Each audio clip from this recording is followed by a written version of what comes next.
सरकारने राज्यातील प्राथमिक शाळांच्या वेळेत बदल करण्याचा निर्णय घेतला आहे। राज्यातील सर्व माध्यमांच्या व सर्व व्यवस्थापनांच्या शाळांनी पूर्व प्राथमिक ते इयत्ता 4थी पर्यंतचे वर्ग आता सकाळी 9 किंवा 9 वाजेनंतर भरवण्याबाबत निर्णय घेण्यात आला आहे। याबाबत शासन परिपत्रकही जाहीर करण्यात आला आहे। राज्यपाल रमेश बैस यांनी शालेय शिक्षण विभागाला सकाळच्या सत्रातील शाळांच्या वेळेबाबत विचार करण्यावर सूचना केली आहे।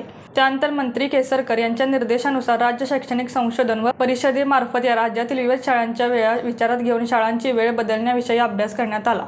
हा अभ्यास करण्यासाठी राज्यातील शिक्षण तज्ज्ञ, शिक्षणप्रेमी, पालक तसेच प्रशासनातील अधिकारी यांचे देखील अभिप्राय नोंदवण्यासाठी गुगल लिंक उपलब्ध करून देण्यात आली आहे। गुगल लिंकवरील अभिप्राय व विविध शिक्षण तज्ज्ञ व शिक्षणप्रेमी व पालक यांच्याशी चर्चा केल्यानंतर हा निर्णय घेण्यात आला आहे।